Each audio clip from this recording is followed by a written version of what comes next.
સુરત મહાનગરપાલિકાના અધિકારીઓ હવે કાર શેરિંગ કરશે। એક જ કારમાં 4 અધિકારીઓ સાથે મુસાફરી કરશે। ઇંધણ બચાવ માટે મહાનગરપાલિકાએ મોટો નિર્ણય લીધો। શહેરમાં નવી 600 ઇલેક્ટ્રિક બસ દોડાવવાનું આયોજન છે। ડોર ટુ ડોર કચરાની ગાડીઓમાં હવે ઇલેક્ટ્રિક વાહનો આવશે। બીઆરટીએસ રૂટ પર ઈ વ્હીકલ પરિવહનને વેગ આપવામાં આવશે। પર્યાવરણ જાળવણી સાથે કરોડોના ઇંધણ ખર્ચમાં ઘટાડો આવ્યો છે।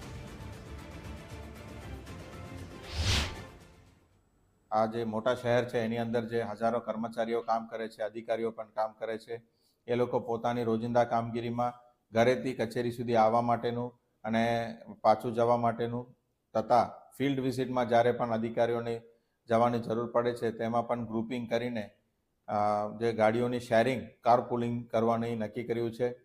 એ સાથે સાથે ઈ વ્હીકલનો વધુ પ્રમાણમાં ઉપયોગ કરવાનું પણ નક્કી કર્યું છે અને દરેક જે છે ઇંધણ બચાવવાની કામગીરીમાં જે વર્કશોપ છે, વર્કશોપ માટેનું જે તેલ લેવાનું છે એમાં પણ સેન્ટ્રલાઇઝ ને ડિસેન્ટ્રલાઇઝ કરીને દરેક લોકલ કક્ષાએ એ લોકો ખરીદી કરે, જેથી કરીને 1.5 કિલોમીટરનું બચત થાય, એના માટેનું પણ પ્રયોગ શરૂ કરવામાં આવેલી છે।